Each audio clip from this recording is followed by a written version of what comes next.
Awesome. Welcome, everyone. Welcome to the one on Zoom. We miss you here. Let me know and let Denise know if you, in fact, can hear me and if you have any questions. Denise is going to be monitoring the questions in the chat, and I'm going to be checking with her to make sure there isn't any questions, but feel free. My name is Annette Bentley Riley. I am with Properties Title. I am their director development person, and I love you as agents.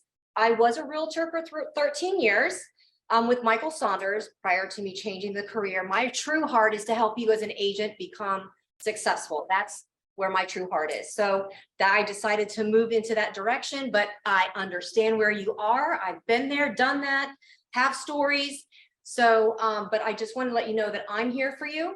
And also, I do want to take a special time out just to say thank you to Brian. I know that in the marketing, it did say Tina Caccio. She unfortunately emailed me yesterday and has bronchitis and is very sick. So we amazingly got an amazing person named Brian Wood, and he's been in the business. He is a top producer as well. And it's a quite interesting story with these two. So I'm going to let them start with their stories, but I just wanted to say thank you, Brian. Thank you for jumping in a day's notice. I really do appreciate it. Thank you for your graciousness. All right, we're going to get started. So today we're going to talk about Lakewood Ranch Communities, but first I really would like for them to explain to you how they came into the real estate business. So how did you get into real estate? Well, it all started. 2003 was the year I was licensed, and prior to that, I was a manufacturer rep in the food industry of all things for years, and traveled a lot. And we were about to have our first baby, and I had already been through the corporate shuffle a number of times, and just decided it was the right timing for me to begin a different career. And I'd always been interested in real estate and had bought and sold quite a few properties. So I entered the business in 2003, started with a small mom and pop group, and ended up working for one of our local custom home builders, and worked for that particular builder for about 5 years. And in that process, the lovely Laura Stabola next to me became my assistant during that time. So that's how we met. And we worked together for a number of years. And fast forward from that, the crash happened in 2008. I left the representation of the builder at that point and went back into general agency, and ever since then have remained an independent agent from that time forward. So been through some really interesting times, and rough times, and really, really good times. So it's kind of probably a similar story to that most agents that have been in the business long enough, you're going to have that cycle of ups and downs, but overall, it's been an incredible ride. Awesome, Laura. Well, I started as Brian's assistant. Actually, what got me in is I was going for my degree in marketing, and my husband at the time, my boyfriend, and I were looking for a home, and we worked with a realtor. And I'd love to tell you it was a great experience, but it was not. However, I really enjoyed the homes, and I enjoyed the whole idea of it. So I got my, real estate license and thought, I'm just going to hire somebody who's 21 years old to represent them. So I didn't know how I would even break into this industry. And actually, I was going to class, and his friend Peg said, why don't you work for a builder? And I thought that would be the best way for me to get my foot in the door. And I worked for John Cannon. I worked with Brian. Then I moved around through the company. Then I ended up working for a couple other builders. I went through to David Weekley, which was great. He gave me a lot of training. And then I ended up at Neil's Signature working for John. And I did that for a number of years, and it was phenomenal. I had so many great clients. I learned everything, purchasing, to building, to codes, to design. I worked with draftspeople. It was an amazing experience. And then I got to the point where every single homeowner started coming up to me going, I wish you could help me sell my home. And that's what made me transition into general, which was wonderful. So, and I've been doing that for probably 12 years now. There you go. That's awesome. So this is Laura Stabola. She's with Sotheby's, and Brian Wood is with the Compass. And I just want to say thank you guys so much for taking your busy schedule out of your time to come here and help us, encourage us, and give us knowledge and expertise of Lakewood Ranch. I really do appreciate that. Thank you so much for your time. It's very, I treasure the time that you guys have given to us. Thank you. So the next question I would like to ask is, what do you find most challenging about working with sellers and buyers in this market? And how do you adjust? Yeah, in this business, and it doesn't really matter what market you're trying to ascertain what type of seller or buyer you're working with, and trying to get a gauge as to where they may be coming from. And, a lot of times, for example, in this market recently, a lot of people may be coming from a market that's not as healthy as our market, and they're looking through that lens at our market, and you have to politely nudge them and get them to understand that this is a different market than where they're coming from, and the sky may be falling where they're coming from, but it's not here. So it's a delicate balance. It's different with each client, and everybody knows that you're dealing with different personalities, different frames of point of view. So you have to really be careful how you handle that. But I try to kill people with a lot of information and try to really just nudge them in the right direction so that they can understand what our market's doing. And same with the seller. We've gone through a market where multiple offers and bids and all these crazy things are happening, and you've still got people that are out there trying to fish for prices that may or may not be obtainable, and trying to bring them back down to planet Earth can be a challenge. And they've seen maybe what their neighbors have gotten or what their friends got for their house. And this is a fluid business, and this is a fluid market. Things are changing, and just because they got it doesn't mean you will. And it's just one of those balancing acts to try to give them their say, but also give them the information they need to make a good decision. So That's awesome, Laura. Whatever you said. No, I think the thing is right now is you've got to make sure that everyone feels like they're winning in a way. It's got to be a balance. I think that a lot of times we don't really look at it as we're transaction brokers. Okay, we're supposed to work for the transaction. We're supposed to work together. I think the challenges with sellers and buyers right now is trying to make sure that everybody walks away. They don't all have to feel like they lost, but they don't have to. They have to feel a little win. And you got to keep everyone realistic. And Brian's absolutely right. You have people who are sitting back looking at sellers, especially 9 months ago. Well, so and so got this, so and so got that. Right. But things have changed, and you just have to balance it. And that's something where you're gonna have sellers and buyers who listen, and you're gonna have sellers and buyers who don't. But you've got to work together with them and try to get them to see it, because they'll end up hurting themselves. If seller goes on and they're unrealistic and you don't want to have that conversation with them, then guess what? In 6 months, they're going to let go of you, and somebody else is going to get everything that you didn't do. So a lot of times it's not easy, but you just need to really look out for them. It sounds kind of corny, but you really do have to have their best interest. And with buyers, they're coming in saying, oh, well, I want everything. The market's bad, this is bad, this is bad. Well, yeah, but you still want a home, right? You still want to live in paradise. This is still an amazing place. There's a premium for that, so it's just, like Brian said, it's a balance, but, you really try to listen and you try to educate them as best you can. That's awesome. It's good information. What do you love most about working with buyers and sellers? What is it that you love about them? Do you? That was a question. Sometimes you do, and sometimes you don't.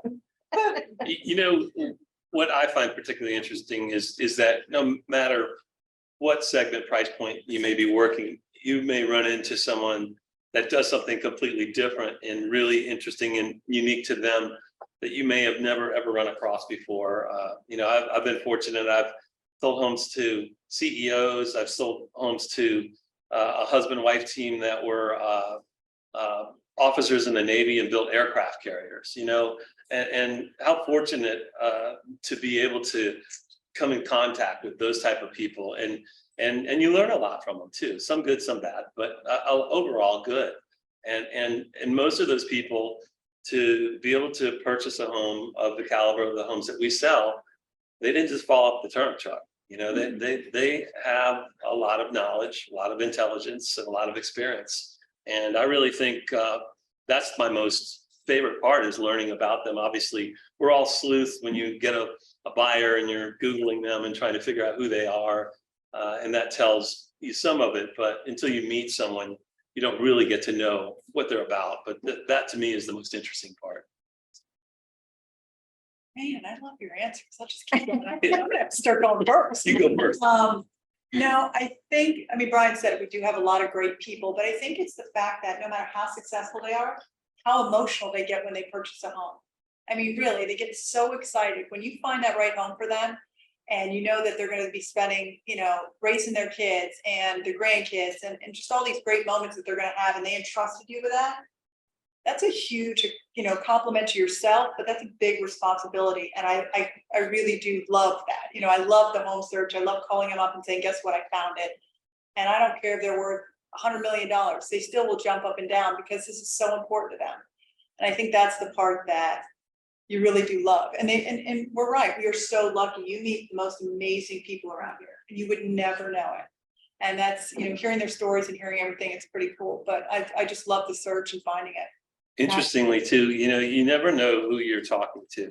And I've had people pull up on bicycles and raggedy shorts and buy houses from me, and you just never know. And it's just everybody, you try to, you know, not just, you know, look at them just as an individual. You're looking at them as a client, and what they are, who knows, you know. And I think people sometimes do that on purpose. They just want to see how they're going to be treated. And, you know, to treat everyone with respect and giving them the follow-up and the phone calls back is so super important. I mean, you know, it's not rocket science, but so many people drop the ball and, oh, you never got back to me, you never told me anything, you know. And people want to know. They're information, you know, junkies. They want to know as much as they can possibly know about things. And you as the agent, you know, a lot of times can provide more than what they see on Zillow, hopefully. Or give them the real information that is necessary. And a lot of times, I had this happen recently. I represented the forest at High Hat Ranch for years, and Zillow particularly had a listing that they said was for sale by owner at a ridiculous price, and it wasn't. And I had to call this buyer and explain to them that, you know, sorry, you can't buy a house in there for $800,000. And they were really disappointed, but, you know, we were able to turn that conversation around and say, well, here's what you can buy, you know. And I'm sorry that you had to get excited about that, because that's a great house, but it's about $1 million more than that. And it turned into a good conversation, is my point, you know. And that's the kind of thing that a good agent does. You know, you just, you know, no, that's not the price, click. You know, you're trying to help them. So You guys sound like, I'm so proud of you guys, and thank you for just, I mean, it means a lot, because we are learning from you, and what your guys are saying is so important, and it's valid, and it's deep. It's awesome. I'm loving this. So we're gonna in your daily business routine, how do you organize and prioritize your daily and weekly calendar? Like, what strategies do you use when you're really busy? I mean, you get to the point where I know that sometimes agents will get so busy that they kind of forget to follow up. And then when they, you know, real estate goes like this, right? So in the slower part, you're like, oh, I haven't reached out to my sphere of influence for quite a few months. So how does that look to you in your calendars? Do you have a certain protocol or anything like that you do on a daily basis? Yeah, I mean, listen, biggest thing for all of you, whatever the experience level is that you really do have to have a schedule. You know, you really do have to have a routine. And I stick to my routine. And yes, real estate changes, things change, but you should get up, you should call, you should do things. I find for me, a lot of people get mixed up, especially when they first start. They get mixed up with, I got to learn about all these neighborhoods, and I got to do all these things, and I got to answer all these emails. You should start the day trying to talk to leads and contacts and people. You should start trying to make connection. And I get on the phone, and I mean, I'll get to emails, but don't let that be your day.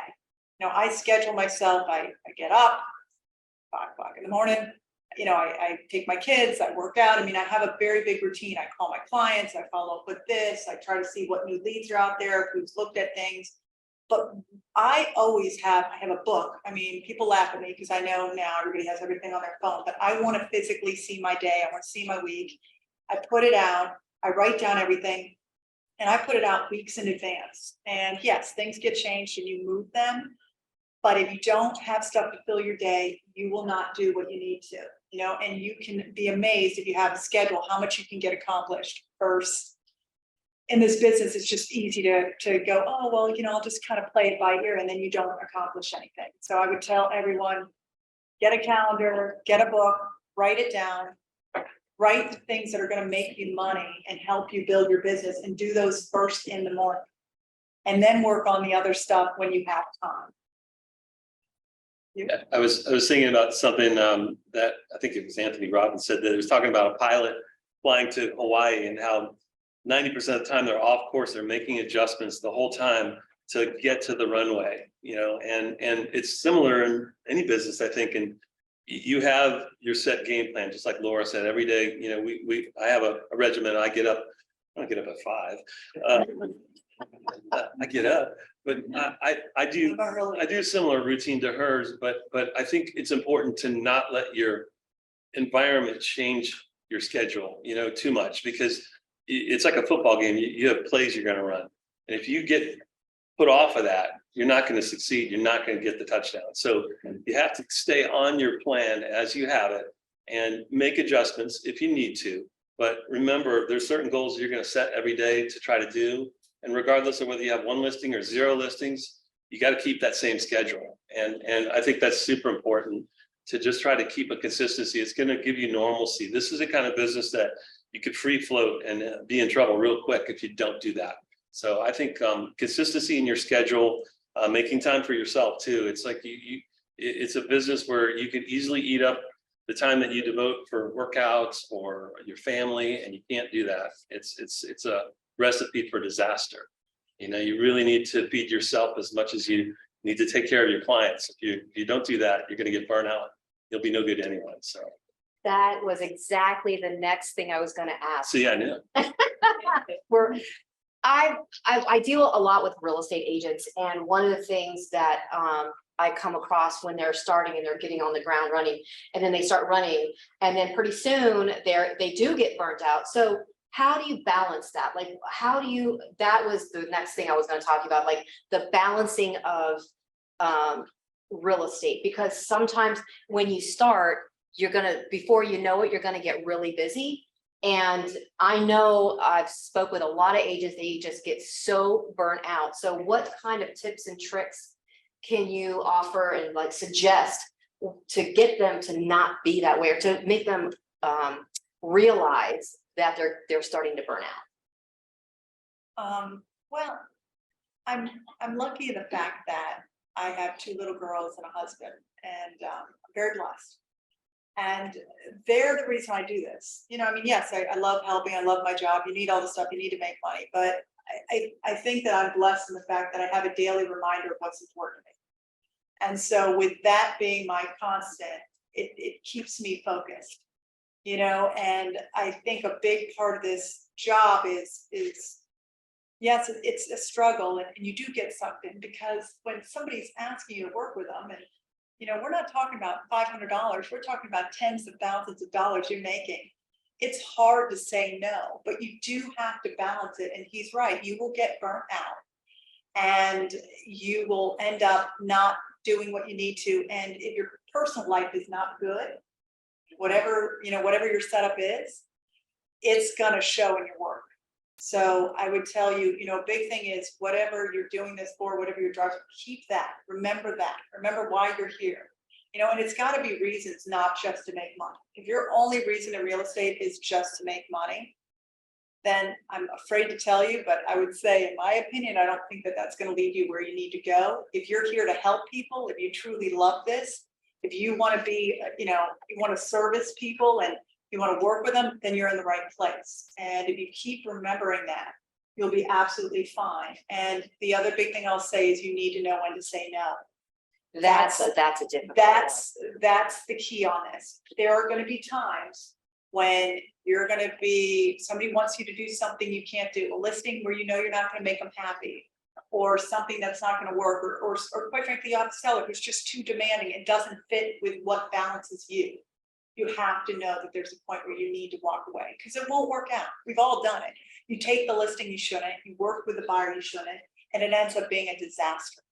So, listen to yourself, don't push that away, because every time I've ever not done that, I've always regretted it.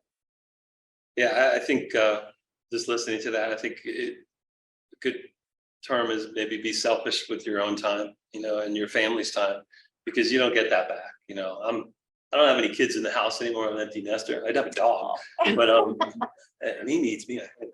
But I think it's important to give that to yourself, because you need the chance to recharge.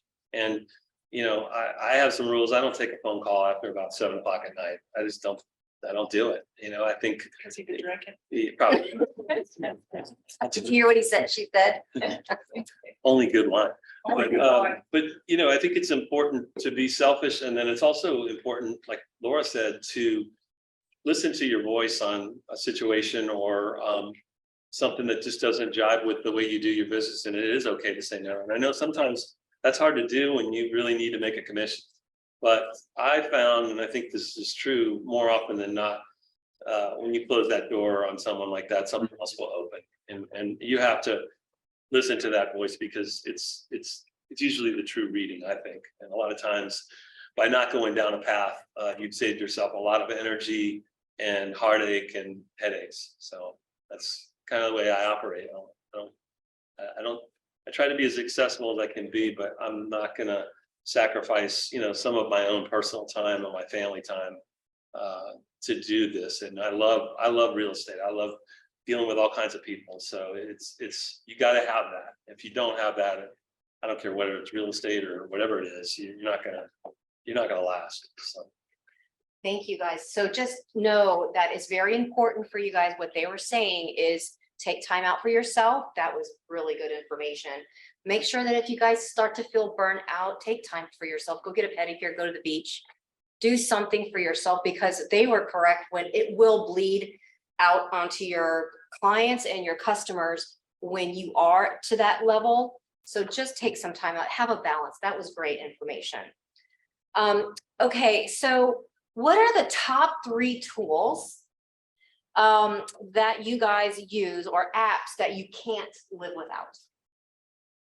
As far as just, Like whether you're like for your website or like your CRM, is there a specific CRM that you use? I know today is like all different kinds of options out there. Do you have a specific CRM that you guys use, or? Like within Compass, we have a proprietary yeah, system. yeah, same thing. So there's nothing really I could share with you, and I'll have to kill you afterwards. But one thing I'll mention, this is stupidly simple, but there's an app called Handwritten. You may know of it. How many times have you meant to write a thank you note or a condolence note or anything to someone?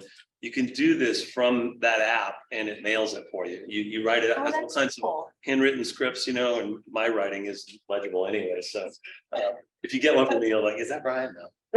But it's really handy, because you can be in your car. Like I had a client, her father passed, and I knew that if I didn't do it right then, I wouldn't do it. So that's what's great about that. You can just do the condolence card or a thank you card or whatever right from your car, wherever you are, and it stamps it and mails it, and you're done. What is the name of it again? Handwritten.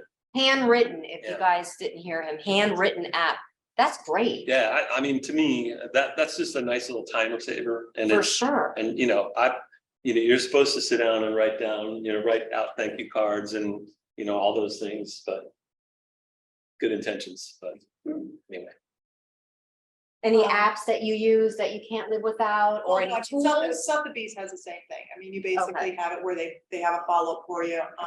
But I'm gonna tell you, I'm the worst when it comes to that. I mean, yes, I do the follow-up. I have all the, you can go under, and I'm sure for almost any company you work with, they at this point have some sort of follow-up that goes through whatever the company is. But for me, I also have files. I'm so old fashioned. I have my buyer Old school. leads that are really, that I'm really working on. I have them on my desk. I look at those files every day. I want to look at the names of people. Because sometimes things hit when I'm working throughout the day. So I have hundreds of files. Yes, that sounds scary. But it keeps them in front of me. I still have the where you call them every 2 weeks and things like that, but a house will pop up and I'll look over and go, you know what? I haven't talked to so-and-so in a while. Like I need to get on the phone. And I think as long as whatever you use is in your face constantly, that's the problem. Some of the apps and some of the things, you don't really get it all the time. And that's why I constantly have reminders everywhere. Follow up with this person, follow up with this. I did have some other stuff that I used. I do actually write my notes. Well, here I got saying you can write. Yeah, right. He messes me as my You're still my assistant. assistant, so I'll fill it up for you. But Brian's right though, all the follow-up, anything you can do to get in front of them, whatever it is, just constantly keep reminding people and doing things like that. I have my own website, but they run all that, so I'm lucky. I do think, we're probably gonna go into it, but there's a big part of it where you should put some money towards marketing. Yeah, absolutely. So the great thing I got out of that is the fact that you're unique and you do your ways. You're unique and you do your way. Do whatever works for you. That's just the bottom line. If you're a paper person, I kind of am a paper and techie, but if you're a person that does nothing but technology, do you. Whatever works for you, whatever works for your business, that's what I got out of that. One other thing I got, and maybe this isn't the newest technology thing, but it's called a dot card. You could put all of your business contact on here, and there's a QR code where you can tap it on someone's phone instead of the old stodgy business card, which everyone throws out. And then your information is on your client's phone or your contact's phone right then, so they don't have to data input anything. You can do it on a barcode app too, but I just like having this because you can just That's tap awesome. someone's phone and they have your information. So And it's called DOT. yeah, DOT. DOT. Yeah. The ones in the chat. Do we Yeah. have any questions in the chat, Denise? Are we good? Any tips on finding leads? I'm a newer agent struggling with finding clients. I get to go on that one. Any tips on finding leads, correct? Listen, there are things where you get a fast and buy leads. I don't really, people have started that route, but I would think the best thing for finding leads is what do you do throughout the day? Where are you at? Where are you at? You can make connections. The more connections you can make, the more that you put yourself out there, that you introduce it. You let people know that you're in real estate and that you're actually serious about it. If you constantly remind people, and I think it's very hard when you first start out, especially to kind of, hey, this is what I do, but you need to do that. Even if you're introverted, you need to tell people what you do. You need to make contacts. You need to reach out to people. You need to remind people. All of our leads, you get to a point where you will get the referrals, and we're very lucky. We're both at that point where, our buyers and sellers go and find us people because they were so happy with our service. But to get there, it was all about making connections and, working that one person or talking to that one person, and maybe they're not going to look for a couple years or whatever, but don't forget about them. Keep reaching out, keep making connections, and trust me, the business will follow.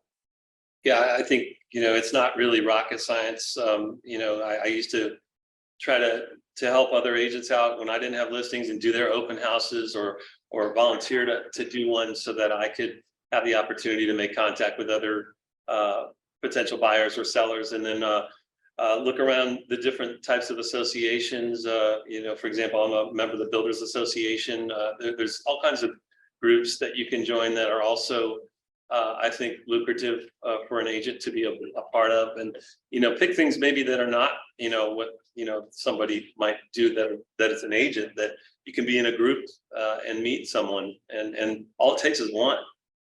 So I think if you really, it's another one of those things, do what you like. Maybe pick something like a rowing group or whatever it is, and do something that you enjoy doing. You guarantee you'll meet somebody that will be interested enough to ask you what you're doing, and you can strike up a conversation. It's easy. It's not like you're forcing it on someone. I don't think, trying to be a certain canned personality works in this business. You have to be real. You have to, try to be able to communicate with people in a way that, doesn't sound like a sales spiel. So I think it's just the basic stuff. Look around you, look at all of the different things that you may be interested in, pickleball or whatever it is, and branch out and try to be visible in that segment. Awesome. That's great. Great information. So the next question is all about the next two questions are about marketing, and then we're going to get into Lakewood Ranch.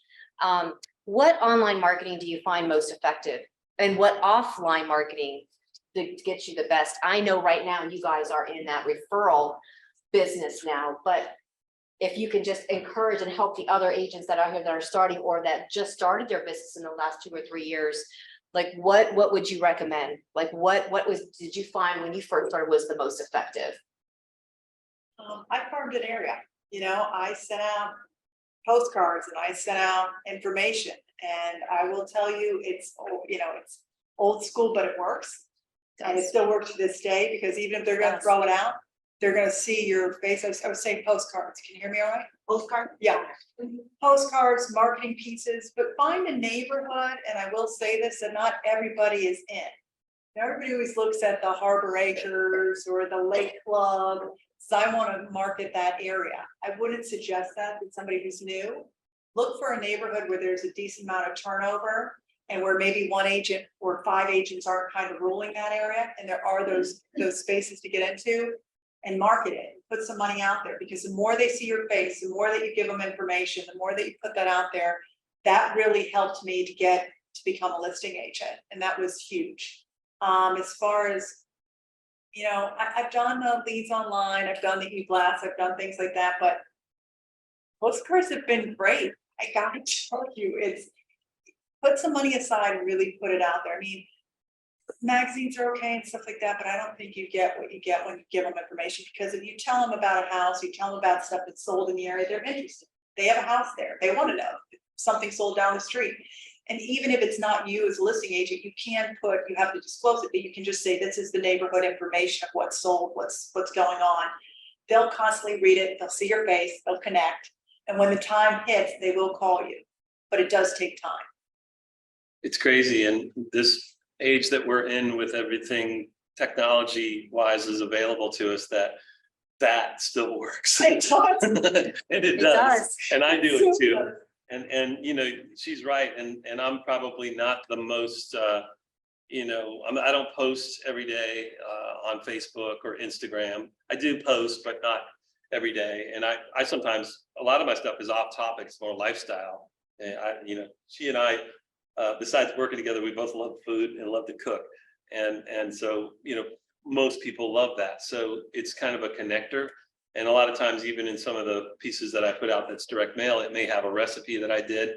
I like to grill, so I'll include my corn salsa recipe or whatever it is. And really good. Yeah.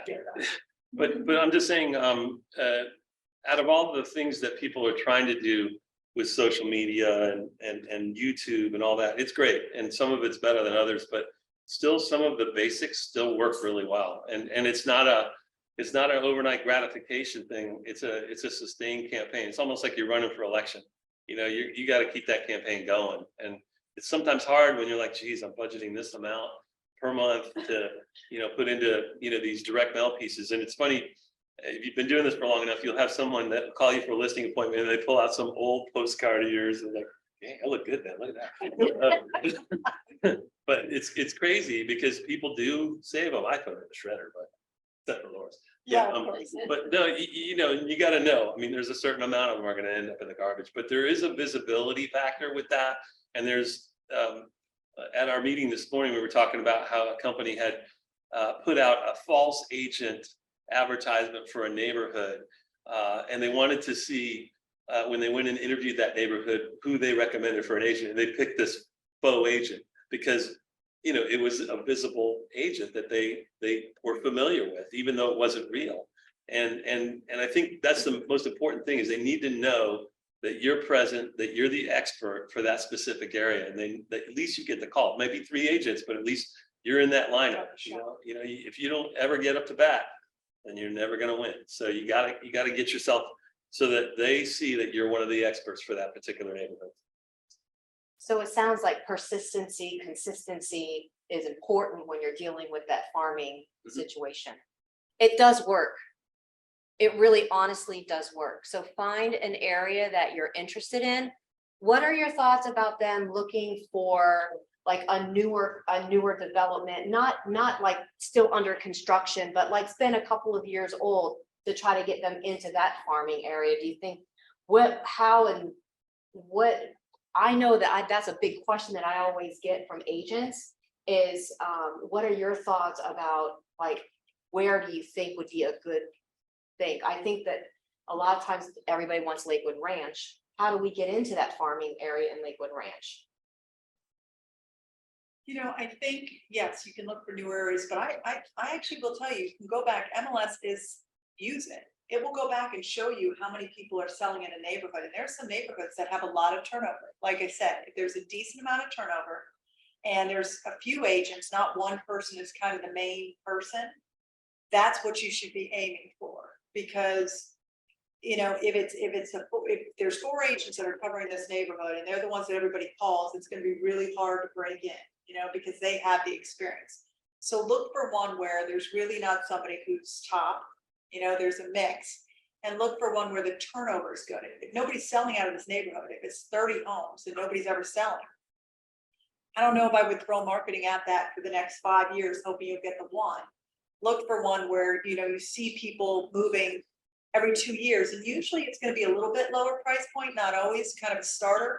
But what's great is if you get in with them, they're moving up, and as they move up, you move up because you're their agent.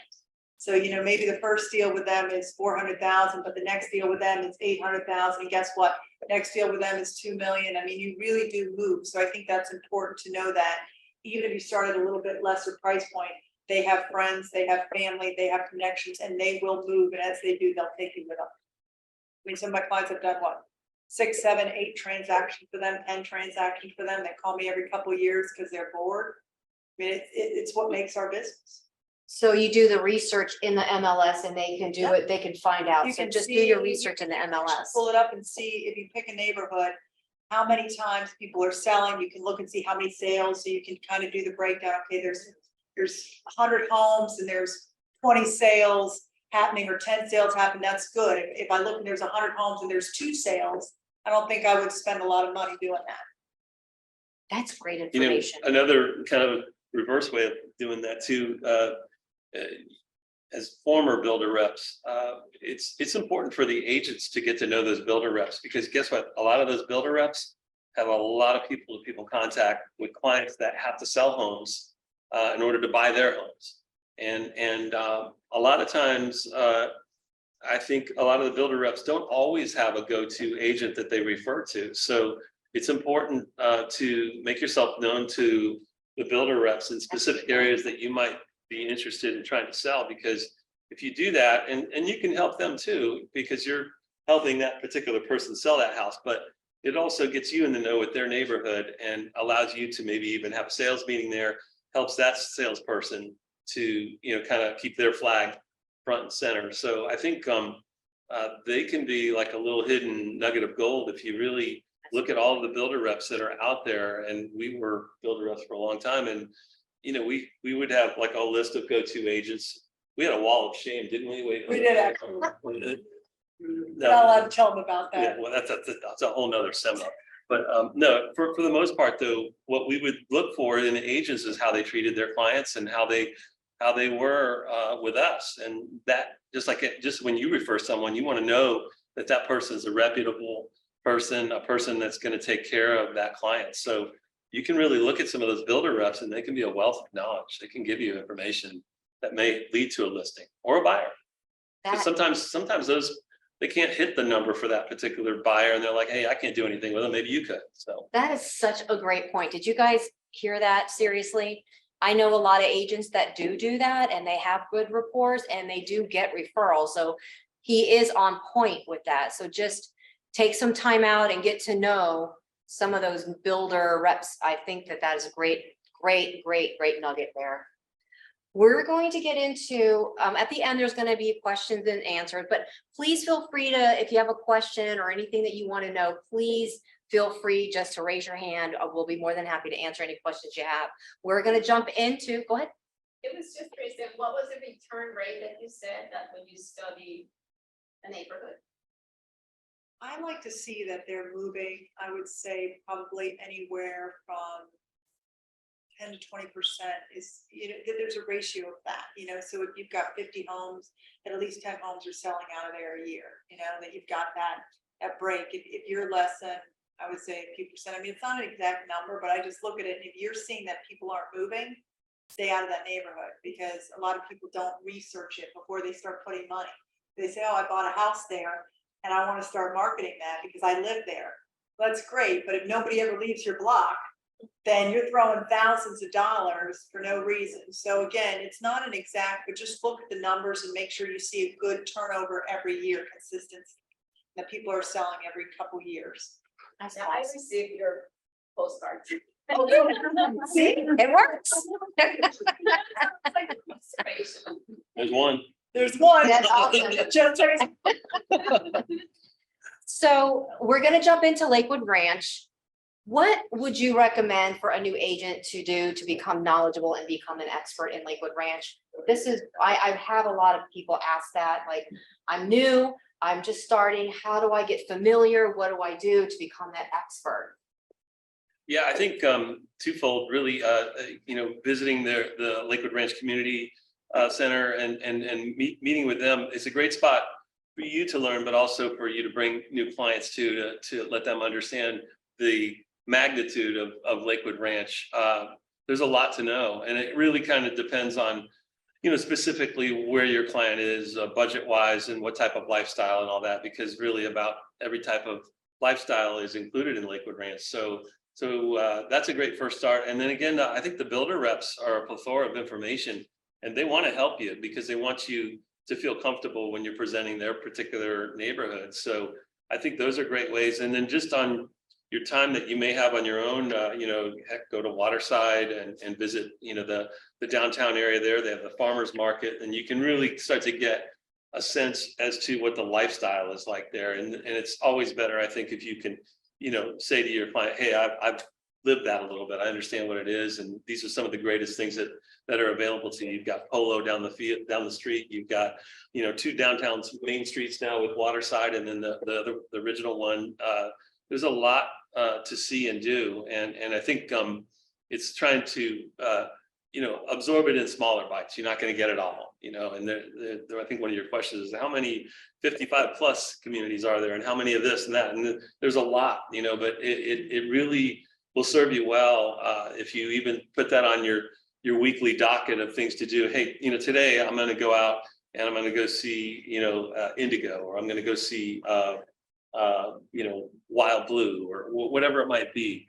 And learn what you can about that. You won't memorize it, but at least you'll have enough knowledge to kind of be dangerous with. And then if you get someone, I immediately always call back to the reps so that I can get the latest and greatest information on that specific segment or a couple of different segments that they may be candidates for. So it just helps you to be able to give whatever buyer you're working with the most, relevant information you can give them. You covered it. I mean, start with the info center, work your way. A couple times a year, the builders actually put on an expo where you can go. I think it's usually like at the Grove or Polo or whatever it used to be. And they'll actually all be there at once, so you can also grab stuff. But Brian's right, do a little bit at a time. You're trying to go and see 10 communities in a day. You're not going to remember anything. Go, take the time, walk a few homes, take notes. I always see people looking at stuff and never writing anything down, and that's great. But for me, I have to write things down. So take notes, take on a community, look at it, know things will change, but just kind of slowly get into it. But definitely start with the info center just so you get an overall, and then kind of go from there. And, there's a Lakewood Ranch website.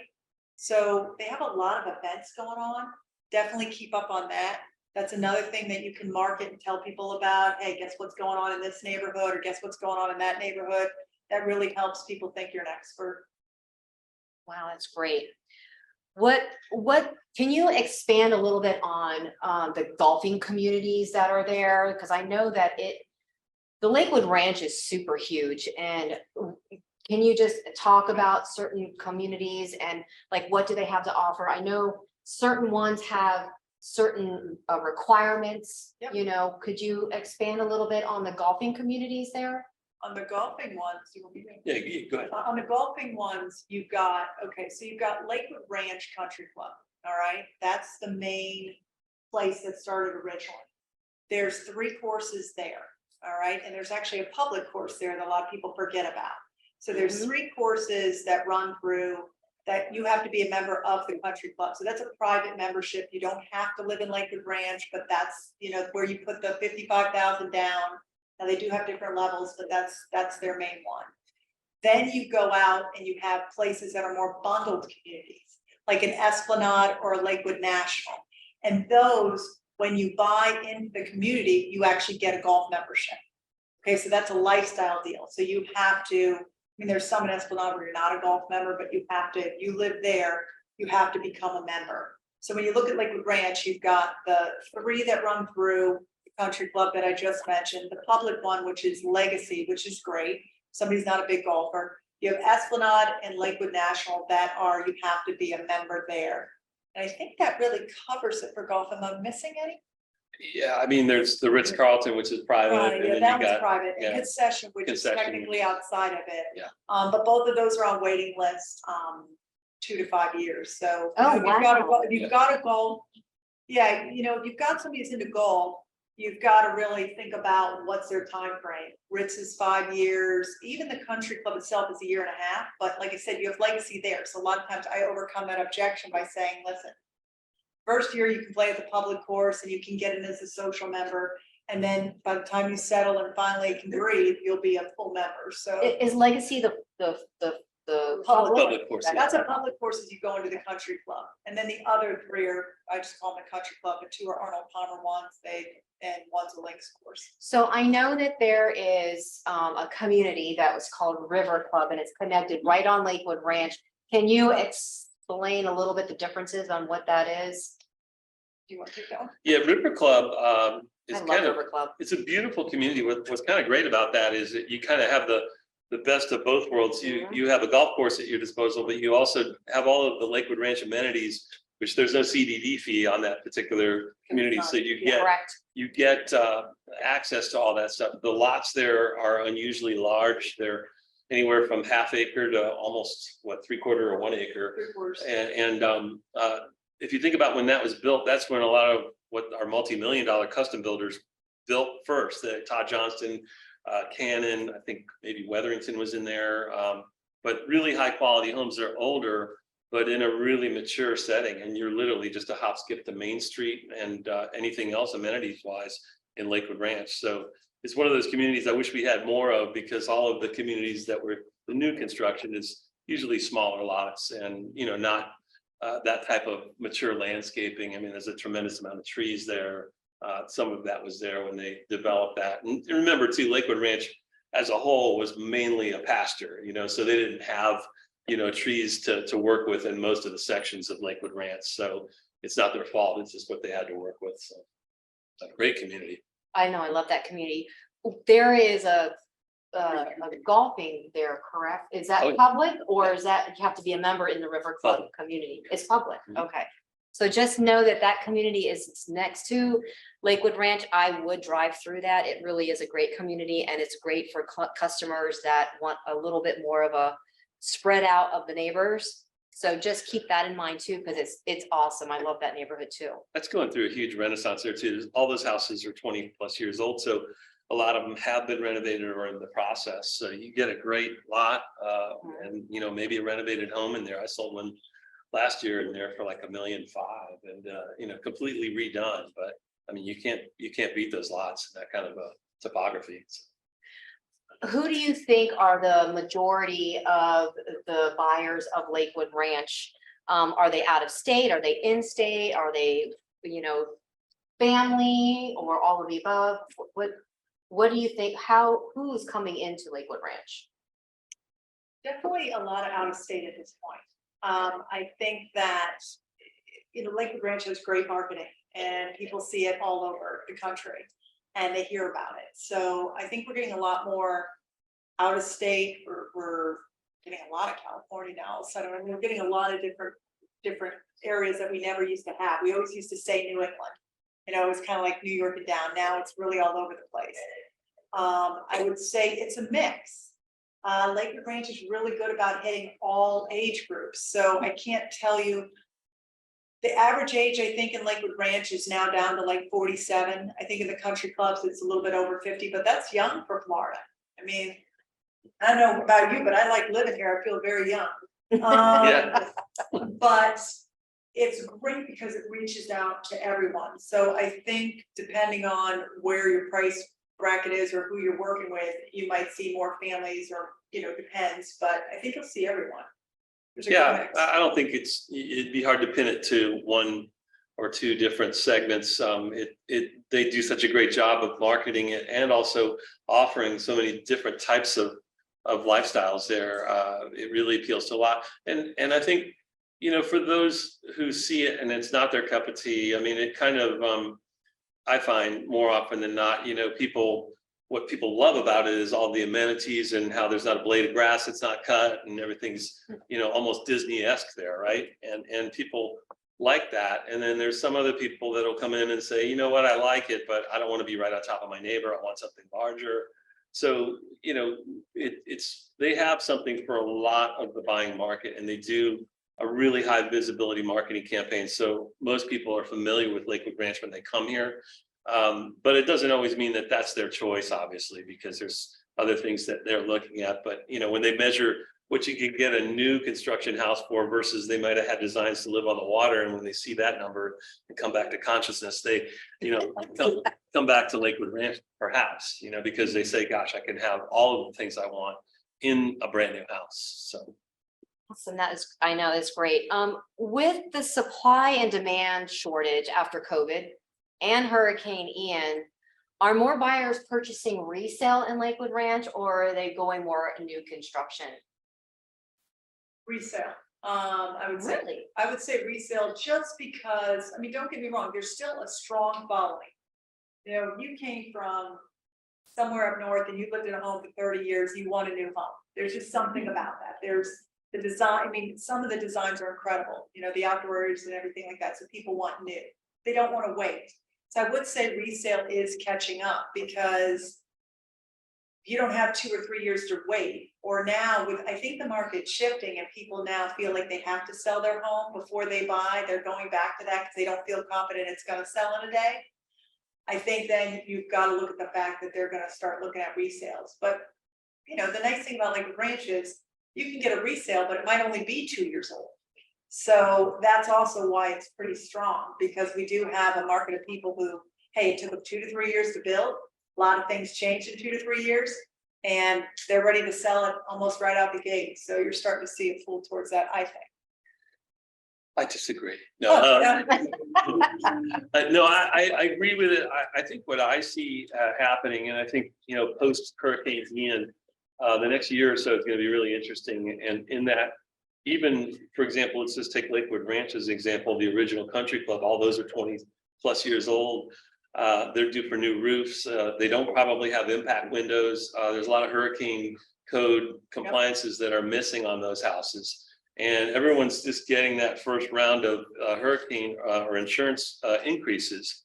And so I think that is going to be an interesting thing to see what happens with that, because that could very well push more people to build new construction because of its impact windows, Miami-Dade code compliances, you know, just the overall efficiency of these new houses compared to something that was built 20 years ago is night and day difference. So there's a lot of reasons that I think new construction will maybe kind of push the other way a little bit more, because people are going to get wild with some of these insurance increases, and they're going to go, gee whiz, I need to, you know, either renovate this house or sell it and buy something that's newer. So it'll be interesting. I think the other part of that that's really a whole nother conversation is like the barrier islands, where you have all these condos, because they don't even know what their assessments are going to be at on these buildings, and they're going to get walloped. You know, That's so a whole nother. it's a whole nother stay in Lakewood Ranch, stay in Lakewood Ranch. Yeah. But, you know, but like even some of the builders like Cannon, they're trying to market, like Kingfisher, which is a segment he owns. He's trying to market to people to come off the key and build a safe, coastal style home on that big lake as a way of saying you can have your cake and eat it too. You can be off there. You don't have to evacuate during hurricane season. You can have something that's not going to flood. It's got impact windows. It's got all the energy efficiencies. So I think, there'll be a segment of the market that gets storm weary or gets, to the point where they get tired of paying that kind of insurance and maybe lean towards the new construction. But it's a long wait, depending on what it is. If it's custom construction, you're 2 years. If it's one of the, the national builders, it's 12 to 15 months maybe, which is still a while. So it just depends on someone's timeline or their situation. So. In the new construction in Lakewood Ranch, do you feel like since the market has shifted, because there once upon a time, the builders were really not being too kind, I should say, as to the real estate agents, they kind of like changed. Do you feel like that's eased up now? Do you feel like things are changing with that?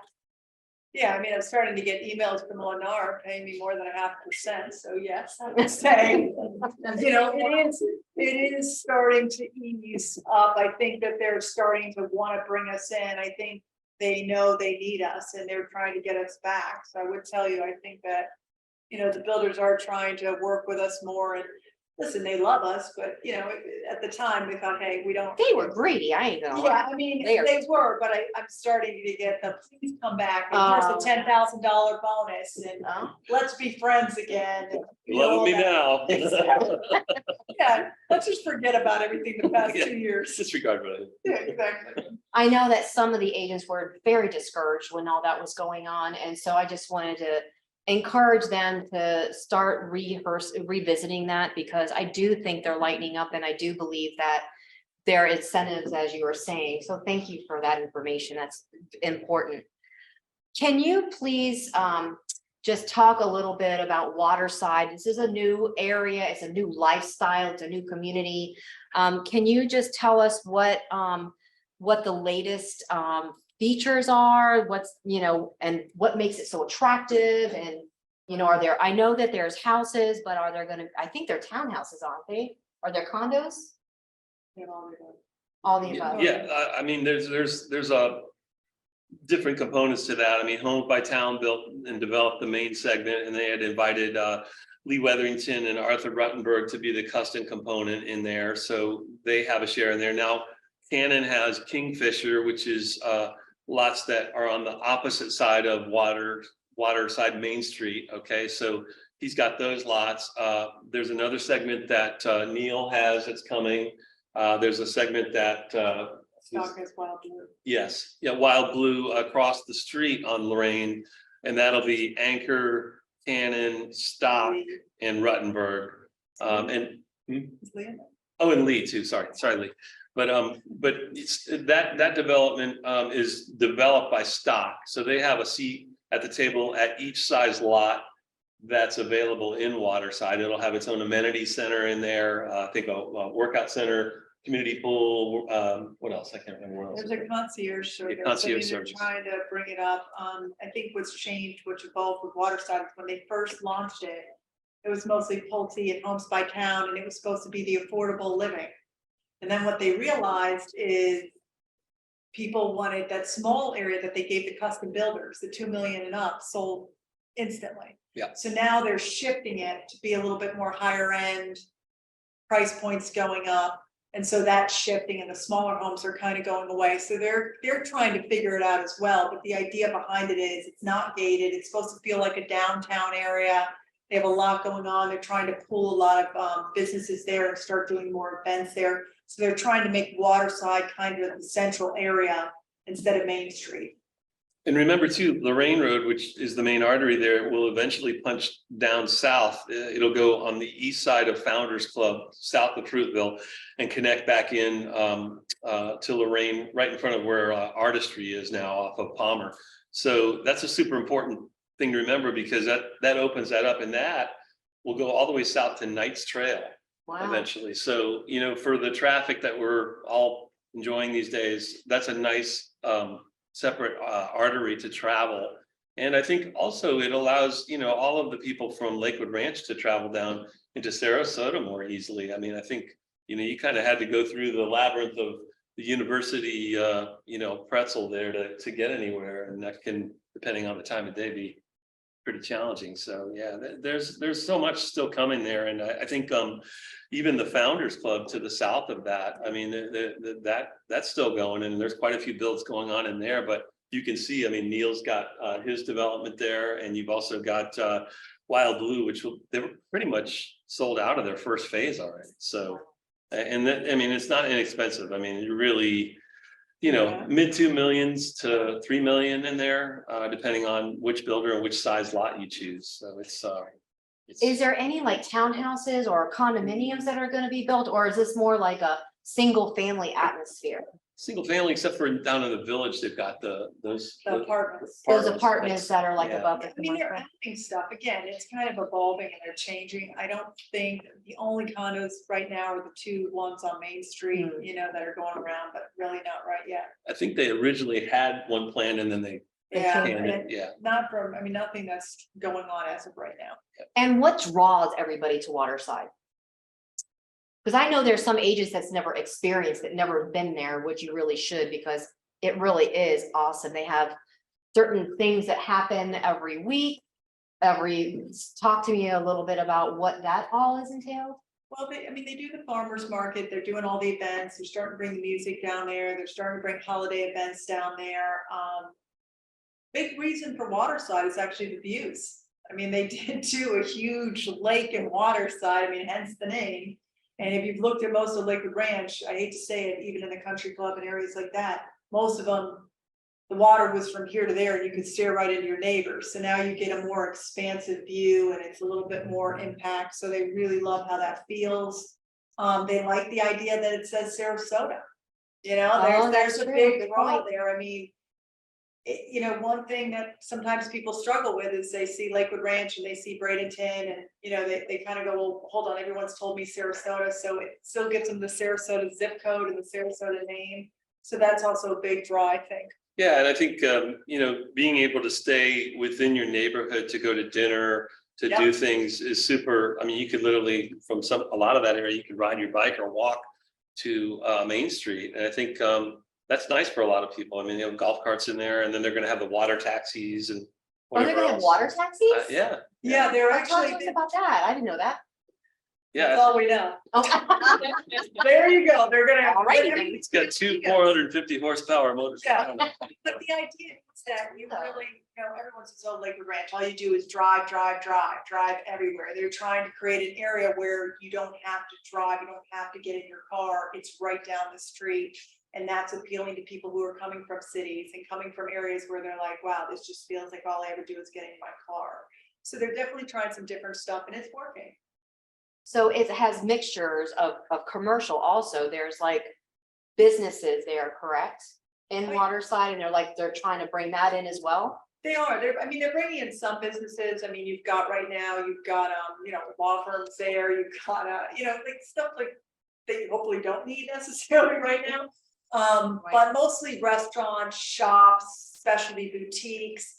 They're trying to get people to really spend time down there and really, they have their Kilwins, they have their, but mostly restaurants, I would say, and shops. Yeah. Is their big stuff. I mean, they have some commercial stuff, but hair salons, nail salons, that kind of thing. Oh, okay, good, And good. I think, I mean, if you look at the design of that community, it's like a lot of what the 2050 plan was about. The village concept is, to your points, to keep people from having to get in their car to drive that far. And, you got a Publix right on the corner of Lorraine and University. Some of the village concepts that are going to go to the south, they'll actually have Publixes within the community, like Sky Ranch down in off of Clark Road will have that. And that's part of that 2050 plan to alleviate, you having to get on the roads to get a gallon of milk. You can literally stay in the neighborhood. So are No they, line for are there Yeah, any, that's all. well, I don't know if you know this, but this is my own question, actually.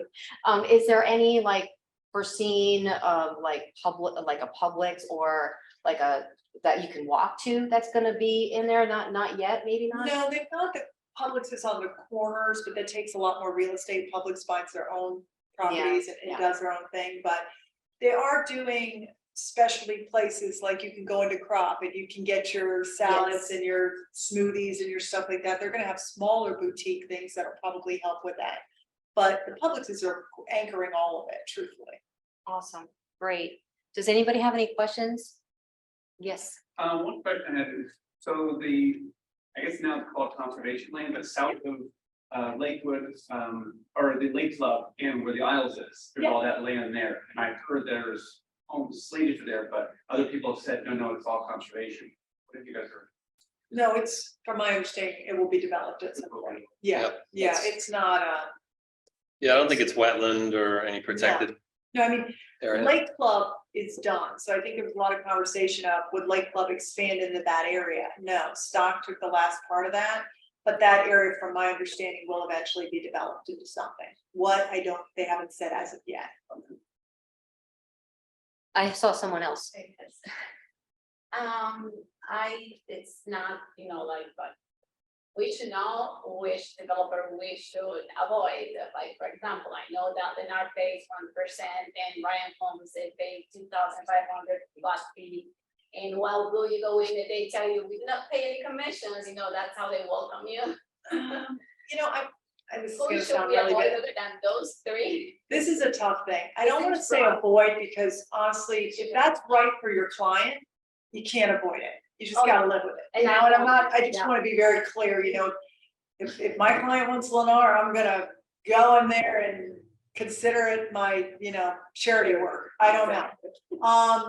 I think the biggest thing though to avoid is get to know these builders and really get to hear the reputation and get to hear where their strengths are and where their weaknesses. I don't want to say anything for any of this is being recorded, but there's some builders that are having some issues and some clients aren't happy and things aren't really being done what was told to them. So I think the best I can tell you when it comes to all the builders and everything is really get to know the area, get to know them. Understand, listen, all of them have flaws, so I'm not gonna say that anyone's perfect, so you do have to give them a little bit of a break. But if there's certain things that are important to your client and you know that that builder has had issues with that, you're supposed to be their advocate, that's a big thing. Is a lot of times when they get a realtor, they think they don't need you for building. And I think that's actually the complete opposite. I think it's really important that they have somebody on their side helping them through the process, but you have to make yourself useful. And if you don't bring anything to the table, then they're not going to remember to use you. So get to know the builders, get to know what they do well, and also get to know where there's some issues. If a certain builder is saying 12 months to your client, that everyone you talk to is at 24 months build.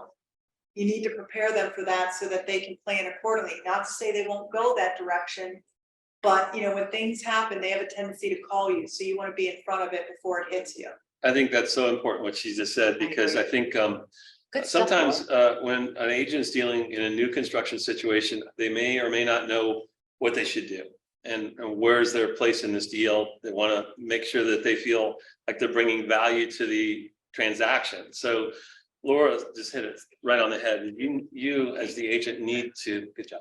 And you need to be forward of maybe your buyer even coming in and being knowledgeable about those particular builders and what's that community's build out time really, and what problems that they're having, because all that goodwill that you build into that client gets just ruined if they have a bad experience. And some of it's not the builder's fault because of material or labor shortages or things like, there's certain things they can't help, but then there are things that they can help. So you want to put them in a good position and make sure that they have their eyes wide open as to what they're getting involved in. So you as the agent can do that for them, and you really have that responsibility. And just to jump on something too, is if that if you've looked at their contracts and that they don't really like inspections or things like that, it's something that you can try to negotiate or make sure that you set up front with your client, because I do recommend that they get inspections. Just because it's a new build doesn't mean that it's perfect.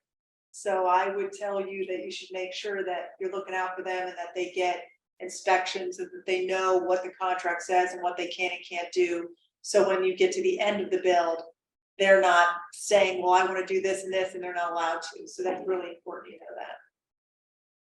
That's, Yes, talking about what is best for the customers, that's why I closed with Lennar, because this customer, they were looking for basketball. They came, you know, they're an ING family, it's all about basketball, so are they the only one in Lorraine Lakes with an indoor basketball court, or is there any other community there? Yeah, that's why I was. Not, no, it's not, it's a great question, not to my knowledge, I don't know. of any as of yet. But, and I know that they've had delays at Lorraine Lakes, but, you know, again, I tell people when I meet with them, what's most important to you? Is it the community? Is it the amenities? Is it the bills? Because even, no matter what the price point is, they're gonna have to give up something. So, you know, you need to talk to them and see what's important, and maybe they can let go of some stuff because this is most important. As long as you let them know up front, then they can make the decision and you're covered. So that's probably the only community with an indoor AC and wooden floors, that's. Yes, Perfect. as of now. And one, what? No, go ahead. No, we got time, so go All ahead. right, so I am very curious, because people are asking, okay, what's gonna be next, you know, in terms of urban planning in Lakewood Ranch, like, how do you guys get informed about what's new, you know, in terms of the newest before it comes printed, you know, on the map, in what's gonna be new in commercial novelty, how do you get to know all that input to each the person? Yeah, I mean, I try to lean on the community representatives and then also the builders. A lot of times they'll have a little bit of inside knowledge as to which, you know, villages or things that might be coming up, obviously, like as an example, Wild Blue. We knew way ahead before they announced it that it was coming. So, and it's a really important point, because that's another situation where you may have buyers that aren't here yet, and you can start to let them know about something. I had some buyers that had come 2 or 3 times. They didn't really find what they were looking for, and Wild Blue really kind of fit what they were looking for. So as forward as I could get the information, I was sending it to them. So you have to be a little bit of a sleuth sometimes, and try to, you know, really stay in communication with those builder reps and the community reps to try to find that information out. They won't have all of the information at once, but they can at least maybe show the nuts and bolts of where it will be and what it is. And it's changing. And I think even Lakewood Ranch, because they're kind of retooling what they had in mind for certain areas, they're a little fluid on some of their planning in terms of what they're going to end up doing, you know. So that's my best advice. So after you spend a lot of time with the customer and then you end up with Wild Blue, how do you recover those hours and time that you spend, because they don't pay the. Yeah, they do. Yeah, they But pay. now they're not doing it. No, they pay. Yeah. They do. Oh. Honey, they have to pay. I mean, Yeah. the biggest thing though is please understand that you need to register your clients. And if your clients went ahead of you, then that's where you get in trouble. So you want to register them at the info center, because if you Yes. register them at the info center, then you are protected as long as they fill that out for a certain amount of time. I think it's 6 months. or a 6 year. months. Yeah. And you want to make, it It's a might year. be now a year. At one It's a- point, they knocked it down to 6 months, but regardless, you want to stay in connection with them. And you do, again, also want to let them know that you can help them with new bills. I think that's a big thing, is you just automatically assume that they know that, and they don't, and they'll call the builder before you know it, they set up a meeting without you. So you just want to stay on top of that as best you can and register them, but they will pay you. And the percentages can change per builder, but if you register them and you go in with them and they buy in Wild Blue, every builder, to my knowledge, pays. Even if they don't go with you, the builder still get paid, if you register them. Registering. Let me tell you something right now, they have changed that, so I would tell you, be very careful. Some, they will accept it, like, especially till like they know certain ones of us, they'll accept it, but for your protection, a lot of them do say you need to be there at the first visit. So make sure if you can't be there or whatever, again, you've reached out to the builder, you've had a conversation, you're covered, you have something in writing that says you're covered. If you can't be there, they'll sometimes make an exception, but I do believe you have to be there for some of them, no, but some of them you do have to be for the first one, even if you register them. What if your customer goes with your business card and say, this is my, Funny enough, you can do that, but sometimes they won't honor that. If they're, it just depends on who it is, and I don't want to start naming out certain ones, but they're very clear that you have to be there at the first. So a lot of times the sales agent is not competing with you, so they don't want to hurt you. So if the person comes in, most of the time they'll turn around and say, listen, we need to set up a meeting with your agent so that that person's protected. But not always, not because they're doing anything, but things get lost. So again, stay on top of your client as best you can. It happens to the best of us. Yeah, and I think even if you know that they may be interested, hypothetically, let's say in Wild Blue, there's no harm, no foul by putting out an email to those builder reps saying, hey, I have a client that's gonna be coming and you know, I want you to know that they're my client. And it doesn't really forego the final registration, but it's just trying to do everything you can do fail-safe wise to protect yourself. And more often than not, especially if you've done that, you know, you still probably need to be there for the first meeting though. I always try to be, you know, you don't want to, you know, phone it in, you know, but sometimes, you know, buyers will roam on you, you know, and you got to train them too, to remember to mention that they're working with you. So. If you're out of state. Yeah.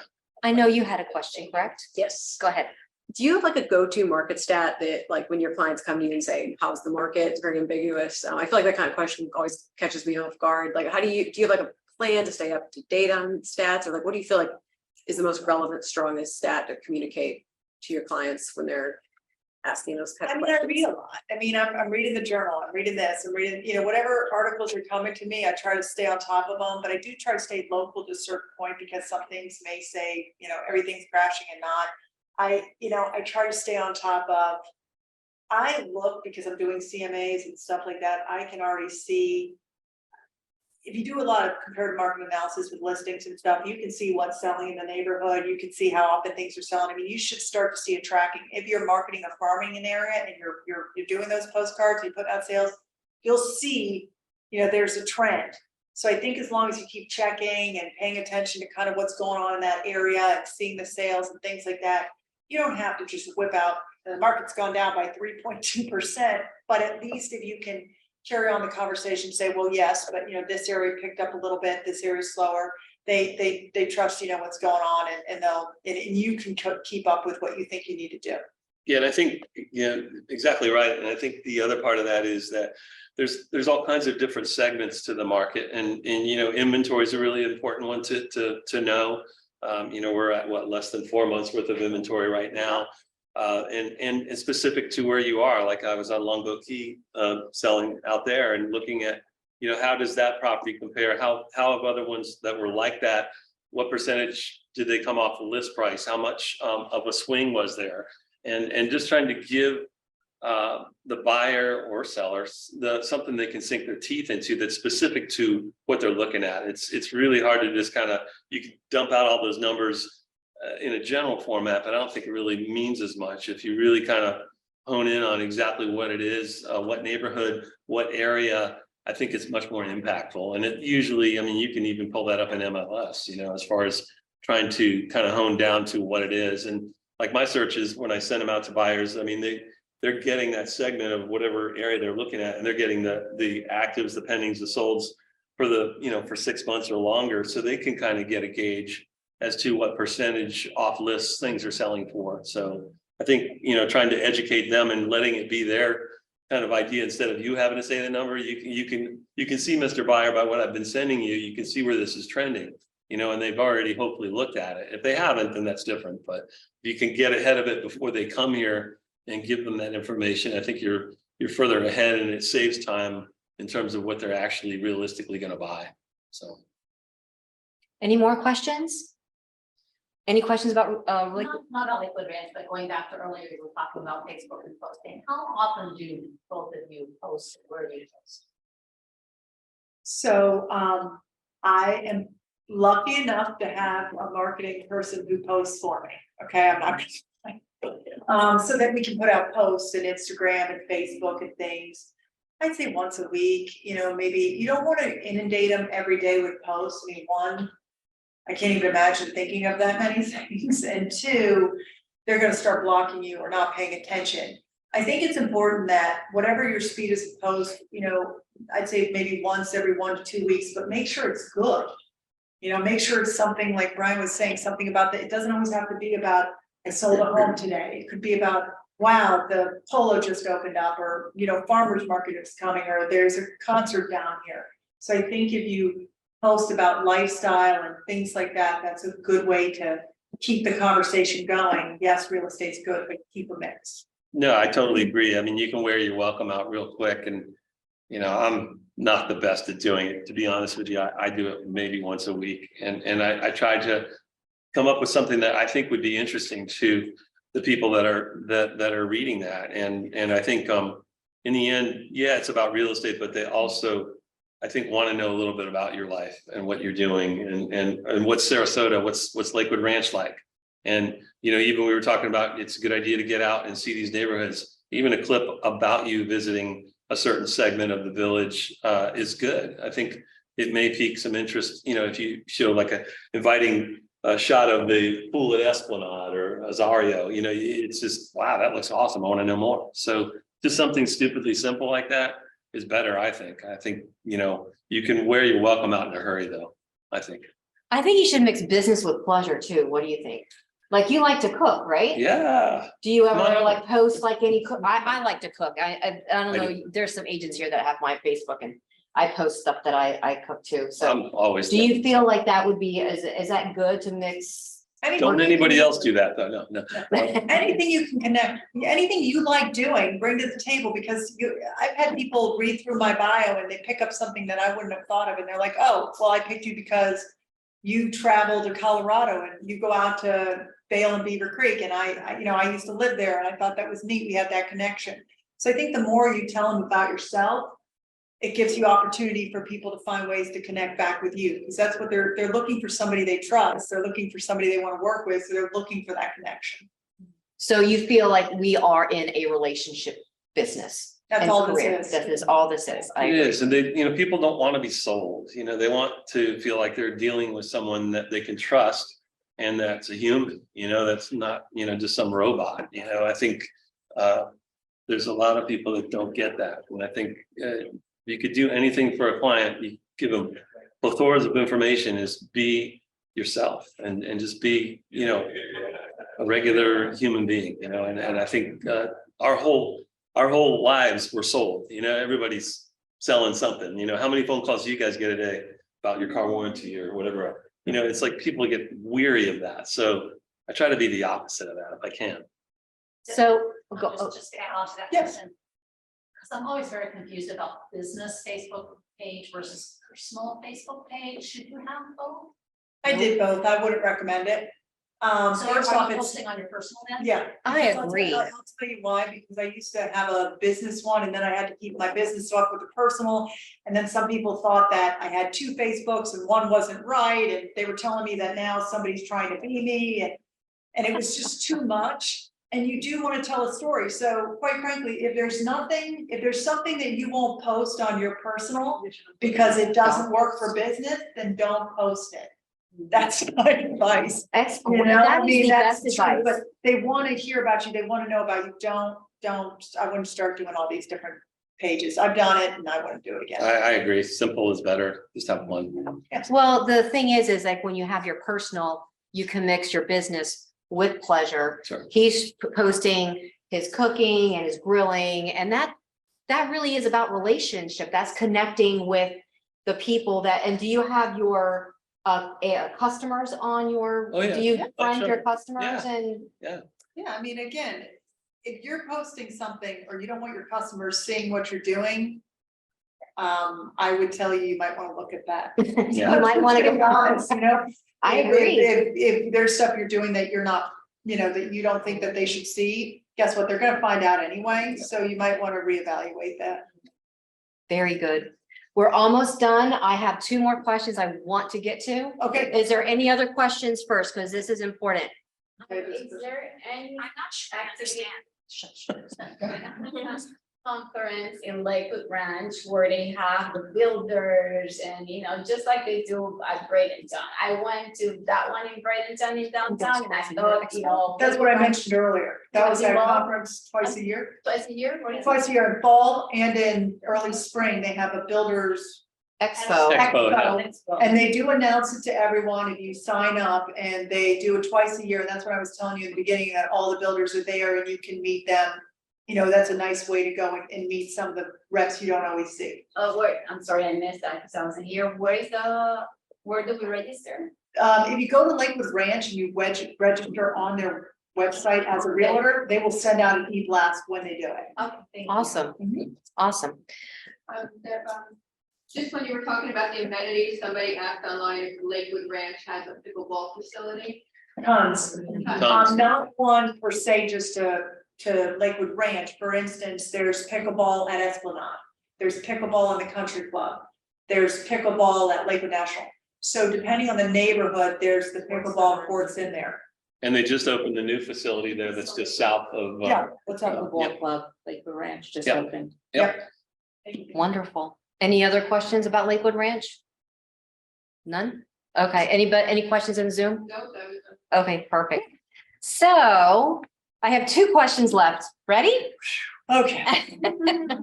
What advice can you give someone new to the business or that's struggling to grow their real estate business? Gee, that could have been the start. We could have just done that. I know, Yeah. right? New to the business. Or struggling. One, I think covered a lot of it. I mean, stay on schedule, get the connections, get involved in your community, get out there, you know, really find ways to connect with people. That's going to be the most important thing, and keep doing it. It's not a sprint, it's a marathon. And I think we're in a world where everybody wants instant gratification, and it takes some time. So just know if you're doing all the right things and you keep showing up and you keep working on stuff and you keep connecting with people, you will get business. It will grow, it will come. Just don't get impatient and don't give up. I think that's a huge thing. People just say, oh my gosh, I've been trying this for 5 minutes, I'm moving on. It takes time, but you will get there. Yeah, That's I awesome. couldn't agree more. It's a long road, you know, and each day is different, and you're gonna have your hopes dashed one day, and the next day you'll be hopefully euphoric from something else, but it happens, and it's a wrestling match, psychologically, even financially, you know, to get yourself up every day and stay to your schedule and do the things that you need to do, and also notice what's not working and make adjustments. You know, no plan could be so rigid that you can't make adjustments to it. So I think that's really the basics of it. It's not an easy business. No business is easy, you know, and you get what you put into it. You have to be smart enough to know what's working and what's not. And you can't expect an overnight success. It doesn't happen that way. I take it from me. It took me a long time to get where I am. I literally, you know, worked in the first part of my business for some mom and pop organizations that worked for Canon, and then the market completely crashed and I had to start all over again in 2008. I went the entire year 2008 without a single commission until the last day of that year. I was starving. And I sold a $4 million house the last day of the year. Wow. But it saved me, you know, and I mean, I literally was like playing on fumes, you know, I didn't know if I was gonna make it. And that's how this business goes. I've got 2 deals right now that are collectively $4.5 million that may crash this Friday. But I don't What even, we drink. I don't. But you can't count it until it's in your bank account, but I'm just saying, that's what this business does. It's, and you have to be tough enough and smart enough to realize that. And put money and away. put money away, Please. you know, somebody said it in a meeting the other day. It's like, you know, you have a nice big fat commission. Don't go buy yourself a new car. Invest in something, invest in yourself, invest in other real estate, do things to invest for the future. The purse you buy or the Land Rover you buy won't be worth anything in 10 years. You know, buy a piece of property, do something that adds value, and you'll be just fine in this business. It takes that caliber of person to do that. This is not a business for the faint of heart. And if you have good discipline and good character, you'll do just fine. But you have to give it the time. You have to be patient. That's amazing. That's perfect advice, because it's all about persevering and just keep going. Don't give up. I know I talk to a lot of agents and they do tend to get discouraged or they are lost. just kind of regroup is what you were saying and just stick to your schedule. That's awesome. Yeah. So the last question is, looking back at your first year in business, what is the biggest mistake you made? And what advice do you have around that today for these agents? Trying to think. Or within the first 5 years? I would think I hate to say it, but kind of, for me, I think the biggest mistake is not listening to that voice I was telling you about earlier. I know that sounds stupid, but it's, you know, I'm sure there's personal, I could go back to this or that, but it all started from, I knew I shouldn't have maybe taken on that client, or I overextended myself, and, you know, you can do a million great things, but if you do something wrong, that's what's remembered, unfortunately. So please don't overpromise and underdeliver. Please go the opposite way. Please underpromise and overdeliver. Please make sure that if you say something, you know it to be accurate. I will tell you that it's taken me a long time to get all this information. And so it's okay to say you don't know. And it's okay to ask people for help. And it's good to have experts, whether it's a good lawyer or a good designer or a good mortgage person. Don't do things or say things or put your client in a position because you weren't well prepared. So that would be my advice for anyone going forward. Perfect.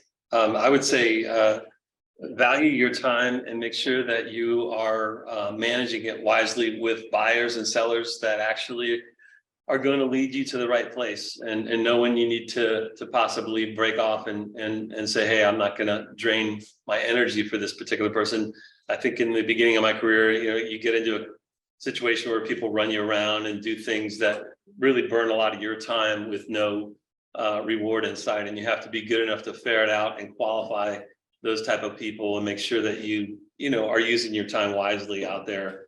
And I think the other thing I would say is it's super important for you to value the other agents that are around you. You know, this is a really, when you look at the people in this room, I mean, there's a lot of respect that has to come from both sides to do this business, and realize that you're working with someone that's on the other side that is working just as hard as you are, and make allies, not enemies, out of other agents. Allies in that they can help you find other buyers, or you pick up the phone and you let them know about something you've got coming that might fit what you were talking about the week before. I think, you know, there's no worse feeling than feeling like you're alone in a business. And in this business, it's great to have people like Laura that I call once in a while. I crank call her mostly, but but you know, it's nice to know sometimes when you might be in a situation where you're in a problem closing or a client or something, and someone that you could bounce an idea off of. It's great to have a few waypoints or people in your life in this business that know exactly what you mean and can offer a different point of view, a piece of advice that may just be a good lifesaver for you that day. And I've got plenty of them. I'm lucky enough to have quite a few of those in this business. And I would really recommend that you look at other agents in that way, regardless of whether they work for your company or a different company. Value, you know, their professionalism, their wisdom. There's a lot of people that I've learned a lot of things from, and it kept me from making bigger mistakes. So that's my 2 cents. Those last two, seriously though, accurate, on point. Please hear what they're saying, because it really is true. Having respect for your other colleagues, just know that you're going to do business with them again, and you're going to want to have a reputation that is something that they're going to want to do business with you. You're not going to want them to see your name on a listing agreement or listed on in the MLS. You want them to say, oh my gosh, I love working with her. You don't want to have them say, oh my gosh, I can't stand, this is going to be not going to be fun. And that happens. You want to be that, and you want to be that agent that's going to be, oh my gosh, I love working with her. Oh my gosh, Laura's got this listing. Yes. Because that's really all about your image and your reputation, and you want to make sure. So That was amazing information. Thank you guys so much. I think our time is up. Oh, we're over. Do you guys? Thank you for your time. Well, We do appreciate you guys. more now. Let's get that wine out. Oh.